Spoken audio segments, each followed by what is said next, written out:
Olá, povo de Deus, quarta-feira, 15 de fevereiro de 2023, sexta semana do tempo comum.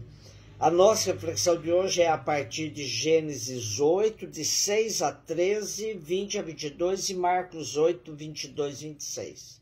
Passados 40 dias, Noé abriu a janela que tinha feito na arca e soltou um corvo, que ficou revoando até que secassem as águas sobre a terra. Soltou também uma pomba para ver se as águas tinham baixado sobre a face da terra. Mas a pomba, não achando onde pousar, voltou para junto dele na arca, porque as águas ainda cobriam a superfície de toda a terra.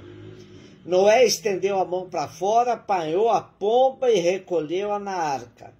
Esperou então mais 7 dias e soltou de novo a pomba. Pela tardinha ela voltou e eis que trazia no bico um ramo de oliveira com as folhas verdes. Assim Noé compreendeu que as águas tinham cessado de cobrir a terra. Esperou ainda 7 dias e soltou a pomba, que não voltou mais. Foi no ano 601 da vida de Noé, no primeiro dia do primeiro mês, que as águas se retiraram da terra. Noé abriu o teto da arca, olhou e viu que toda a superfície da terra estava seca. Então Noé construiu um altar ao Senhor e, tomando animais e aves de todas as espécies puras, ofereceu holocaustos sobre o altar. O Senhor aspirou o agradável odor e disse consigo mesmo: Nunca mais tornarei a amaldiçoar a terra por causa do homem, pois as inclinações do seu coração são más desde a juventude. Não tornarei também a ferir todos os seres vivos como fiz. Enquanto a terra durar, plantio e colheita, frio e calor, verão e inverno, dia e noite, jamais hão de acabar. Já vimos que o livro de Gênesis nos oferece 2 relatos sobre a criação, um no capítulo 1 e outro no 2º capítulo. Também 2 narrativas sobre o dilúvio temos, mas elas estão entrelaçadas de tal forma que exige um pouco mais da nossa atenção para as distinguirmos.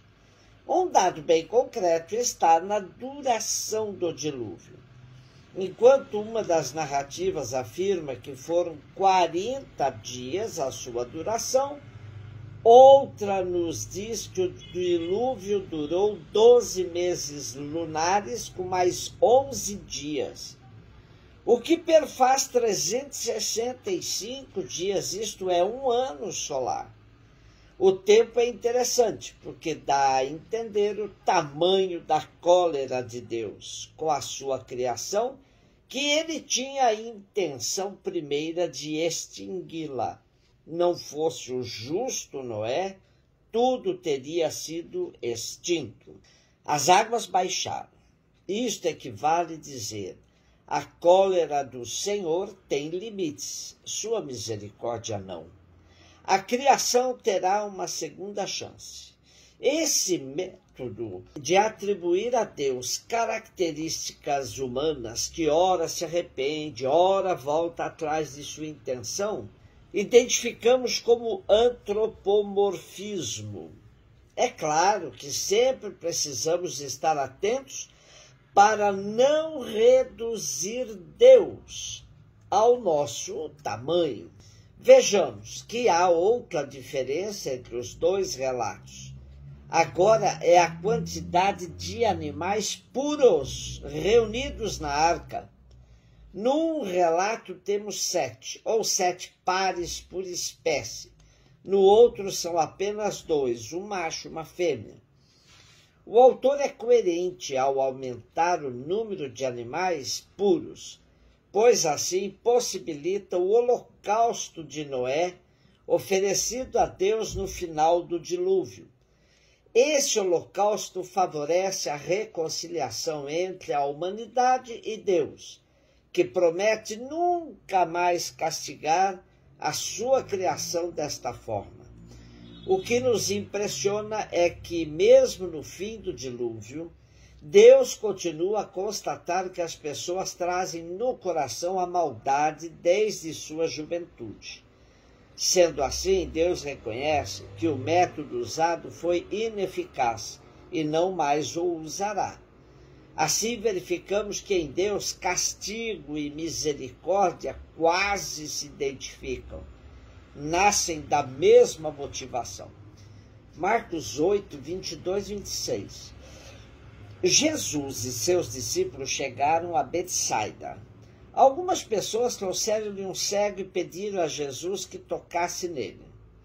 Jesus pegou o cego pela mão, levou-o para fora do povoado, cuspiu nos olhos dele, colocou as mãos sobre ele e perguntou: "Estás vendo alguma coisa?" O homem levantou os olhos e disse: "Estou vendo os homens. Eles parecem árvores que andam." Então Jesus colocou de novo as mãos sobre os olhos dele e ele passou a enxergar claramente. Ficou curado e enxergava todas as coisas com nitidez. Jesus mandou o homem ir para casa e lhe disse: "Não entres no povoado."